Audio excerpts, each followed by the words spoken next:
You've probably heard this 100 times. Some people are left-brained, logical and analytical. Others are right-brained, creative and artistic. It's become one of the most repeated ideas about the human brain in pop culture, in schools, even in career quizzes. There's just one small problem with this popular idea. The actual neuroscience behind it turns out to be almost completely wrong. For decades, people have taken personality quizzes, career advice, even parenting tips, all based on this exact myth. So where did this idea actually come from? And why does real brain science say something completely different? To understand this, we'll look at 3 things: where this myth started, what your brain actually does, and why the myth refuses to die. Let's start with where this idea actually came from. And it begins with a groundbreaking series of experiments back in the 1960s. A neuroscientist named Roger Sperry studied patients who had undergone a rare surgery to treat severe, uncontrollable epilepsy. In this surgery, doctors cut the corpus callosum, the thick bundle of nerves connecting the brain's 2 hemispheres together. This effectively separated the left and right sides of the brain from directly communicating with each other. When Sperry tested these patients, he found something genuinely fascinating. Each hemisphere seemed to specialize in slightly different tasks. The left hemisphere, in most people, handled language and speech more strongly. The right handled certain spatial tasks better. This was real, careful, Nobel Prize-winning science. Sperry actually won the Nobel Prize for this exact research in 1981. But here's where things went wrong. The media and pop psychology took this narrow finding and wildly oversimplified it. A finding about language versus spatial processing somehow transformed into logical people versus creative people almost overnight. By the 1970s and 80s, this had exploded into books, quizzes, and posters claiming you were either left-brained or right-brained. None of that personality claim ever actually came from Sperry's research. It was invented afterward, and it stuck. So that's reason 1. A real scientific discovery, badly stretched far beyond what it ever actually proved. Reason 2 is about what actually happens when scientists look inside a living, working human brain today.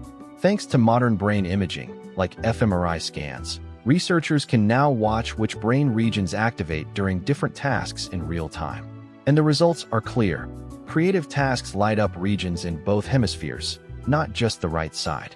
Logical and analytical tasks also activate both hemispheres working closely together, not just one side operating in isolation.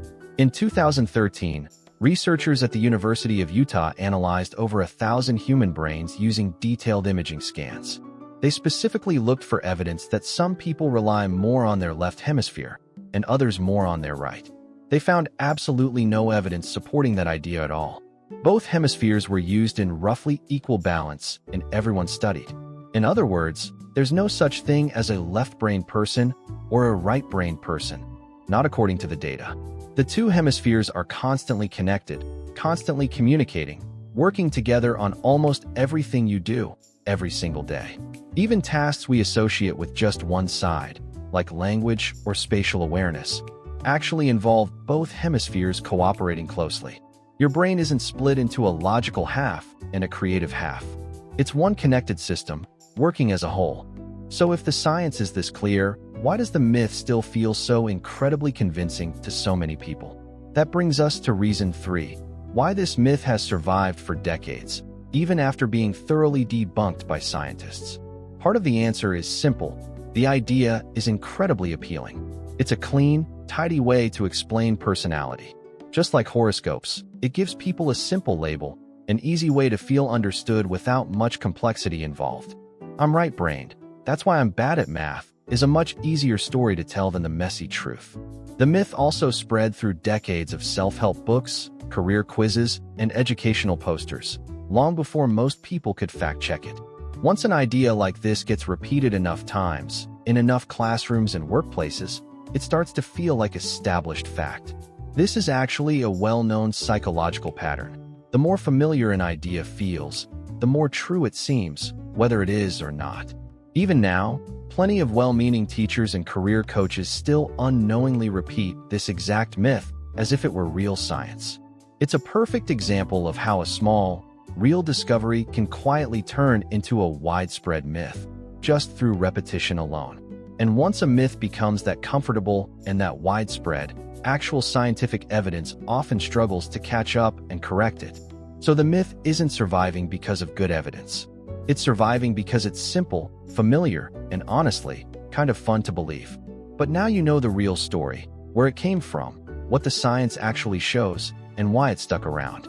So here's the actual truth about your brain.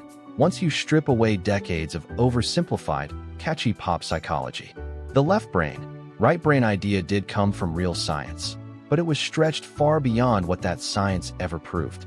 Modern brain scans show both hemispheres working together on almost everything, with no clear logical side or creative side at all. And the myth survived mainly because it's simple, comforting, and endlessly repeatable, not because it was ever actually true. Your brain isn't divided into two competing halves. It's one single, constantly connected system, working together every moment of every day.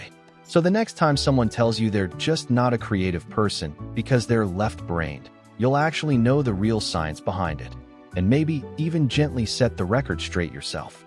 If this changed how you see your own brain, there's more myth-busting science coming soon.